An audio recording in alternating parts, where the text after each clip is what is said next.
Hi, in this video I'm going to talk about imposter syndrome as it applies to guitar players. Stay tuned.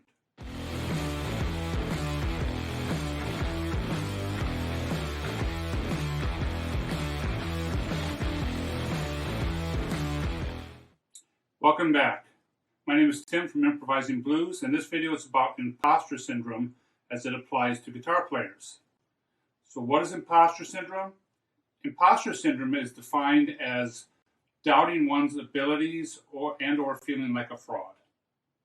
Imposter syndrome is not limited to guitarists. Many people go through imposter syndrome. But I'm going to talk about how it applies to practicing guitarists. What are some of the ways you can recognize if and when you're dealing with imposter syndrome? Well, here are just a few. If other people are telling you that you sound good, but you feel very critical of your sound or how you're playing, you may be overly critical of your own playing. That is a sign of imposter syndrome.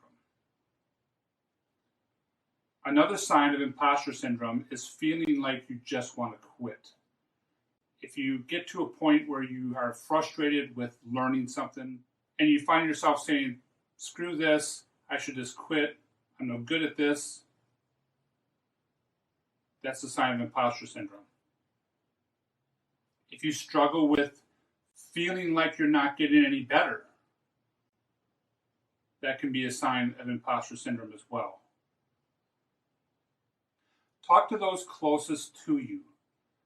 If they feel that you're being overly critical of your own playing, if they've heard you repeatedly say, I'm going to quit this, then you're possibly dealing with imposter syndrome.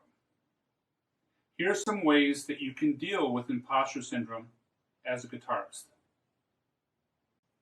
First of all, record what you're playing. The reason why recording what you're playing is important in helping you deal with imposter syndrome is because you can listen back to it. It's a lot easier to listen later and critique the music than while you're playing it. Also, you can listen back to previous recorded sessions and see what you were playing then compared to how you sound now and compare the differences and see your progress. Number 2, remember that some things are harder to learn than others. So just because you learned a particular lick or particular phrase very easily one time doesn't mean your next phrase or lick that you're working on is going to come as easy. Number 3, put your music out there for other people to listen to and be open to constructive criticism and learn from it. I'm involved in a number of different groups on Facebook dealing with guitar playing and guitars and guitar equipment and what have you. And I'll throw my videos out there every once in a while because everyone should be open to constructive criticism from other guitarists. In conclusion, many guitarists deal with imposter syndrome. That's why you see a lot of guitarists seeking the opinion of others and critiquing their work and kind of looking for that little bit of pat on the back about their playing.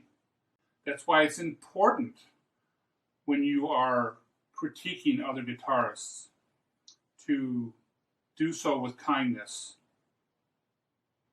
and give encouraging feedback.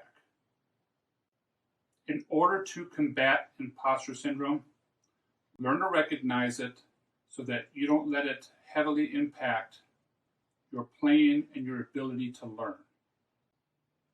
Thank you for watching. I hope you were able to benefit from this video today.